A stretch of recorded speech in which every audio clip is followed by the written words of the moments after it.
Hello juniors, कैसे हैं आप सब। आई होप आप सब अच्छे होंगे और आपकी पढ़ाई भी अच्छी चल रही होगी। आज की इस वीडियो में हम बहुत ही इजी और सिंपल वे में संज्ञा को समझेंगे। तो स्टार्ट करते हैं हमारा आज का टॉपिक संज्ञा। एग्ज़ाम में संज्ञा 5 मार्क्स का पूछा जाता है। इसमें सबसे इम्पॉर्टेंट हमें संज्ञा सूत्र अच्छे से करना है, क्योंकि एग्ज़ाम में भी सूत्र ही पूछे जाते हैं। जैसे पूछ लिया तस्य लोपः, ये कौन सा संज्ञा सूत्र है, या फिर कोई संज्ञा का नाम दे दिया और बोला उसका संज्ञा सूत्र लिखो।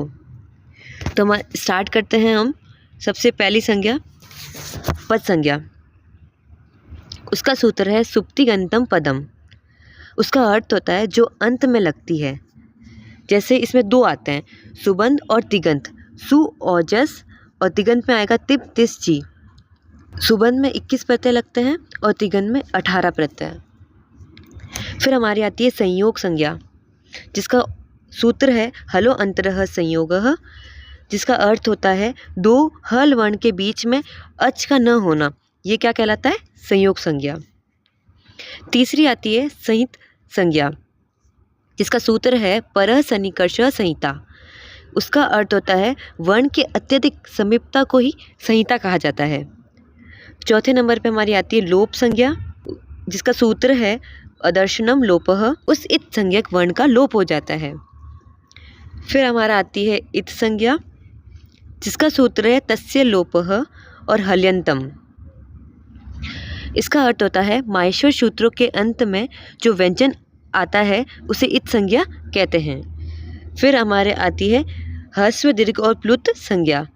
इसका सूत्र है उकालो अजस्र ह्रस्व दीर्घ प्लुतः, जिसका अर्थ होता है एक मात्रिक, द्विमात्रिक और त्रिमात्रिक जो उकार है उसे उच्चारण में जितना समय लगता है उसे हम क्या कहते हैं? ह्रस्व दीर्घ और प्लुत संज्ञा कहते हैं। फिर हमारी आती है वृद्धि संज्ञा, जिसका सूत्र है वृद्धि रादेज, जिसमें आता है आ, ऐ और औ। ये तीनों जो वर्ण हैं ये वृद्धि संज्ञक वर्ण होते हैं। फिर हमारी आती है गुण संज्ञा, जिसका सूत्र है आदेंग गुणः, जिसका अर्थ होता है ह्रस्व अकार और एंग, जैसे कि अ, ए और ओ वर्ण गुण संज्ञक होते हैं। हमारी आती है प्रत्यार संज्ञा, उसका सूत्र होता है आदिरंतेन संहिता।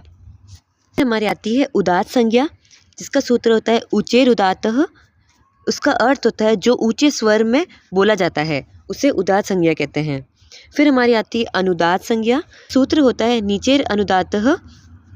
जो नीचे स्वर से बोले जाते हैं उसे अनुदात्त कहते हैं। फिर हमारे आती है स्वरित संज्ञा, जिसका सूत्र होता है समाहार स्वरितः।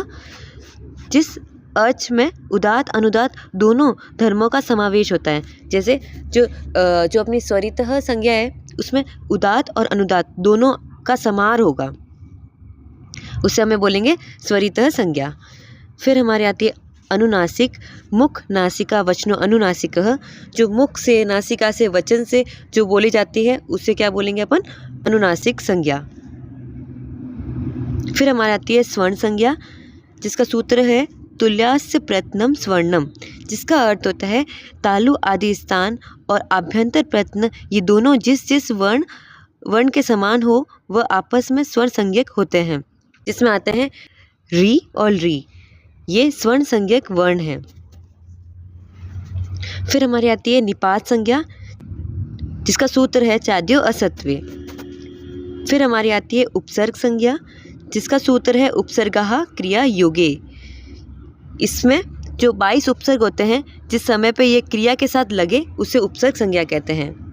फिर हमारी आती है प्रागुर्य संज्ञा, जिसका सूत्र है ईदुदे द्विवचन प्रग्रम। फिर हमारी लास्ट जो संज्ञा आती है वो है धातु संज्ञा, जिसका सूत्र है सनाघंतः धातवः।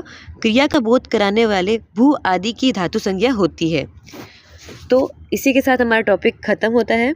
अगर आपने ये टॉपिक अच्छे से रिवाइज कर लिया तो आपके 5 मार्क्स कहीं नहीं जाएंगे। आई होप ये वीडियो आपको हेल्पफुल लगी होगी। Thank you so much for watching.